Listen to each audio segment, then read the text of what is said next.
Vous voyez ici, quelque part, on peut également se figurer ce qu'était naître il y a un peu plus de 50 ans, quand on avait la chance de bénéficier de l'ascenseur social.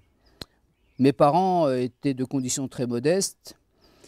Mon père a commencé sa carrière en accrochant des wagons au chemin de fer, même s'il a pu finir cadre, mais en commençant, je dis bien, à accrocher des wagons. Ma mère a commencé par être femme de ménage quelque part, mais elle a fini infirmière dans les hôpitaux, ascenseur social. Et moi, quelque part, ici, j'ai également bénéficié de l'ascenseur social en faisant différents types d'études universitaires, de l'histoire, de la sécurité sociale, et comme vous le savez, finalement, pour me faire spécialiser en droit et même pour l'enseigner.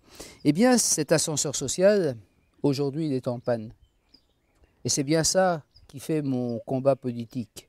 Il faut que dans un pays comme la France, qui est 4 ou 5e puissance économique mondiale, il faut remettre en route l'ascenseur social, et notamment pour ceux des Français, j'ai bien dit des Français, on les oublie un peu des Français, pour ceux des Français qui ne sont pas nés avec une cuillère en argent dans la bouche. Il faut que l'école ne soit plus une vaste garderie où on délivre des diplômes de fantaisie.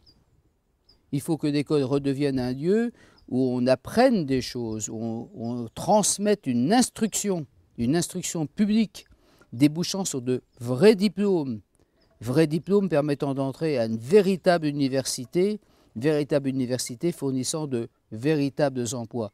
Il faut que les gens retrouvent une chance au sortir de leurs études, non pas d'aller de CDD en intérim, d'intérim en CDD, et comme cela jusqu'à 30 ans, 35 et plus, mais ils puissent trouver de véritables emplois assortis de contrats à durée indéterminée, desquels on ne puisse pas les licencier sans l'ombre d'un prétexte, comme entendent le faire aussi bien M. Macron que sa soi-disant opposition des Républicains, tous les deux unis dans la volonté de sacrifier le travail.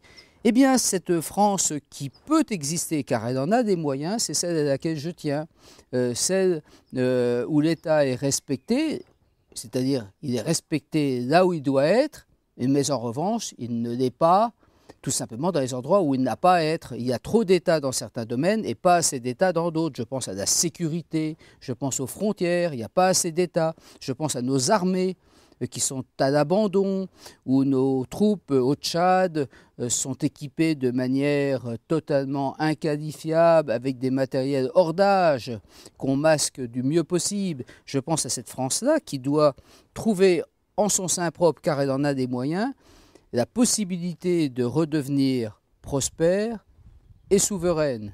Voici un petit peu l'objet de mon combat, car c'est un beau combat que de souhaiter qu'un peuple se dirige lui-même pour mieux assurer sa propre prospérité.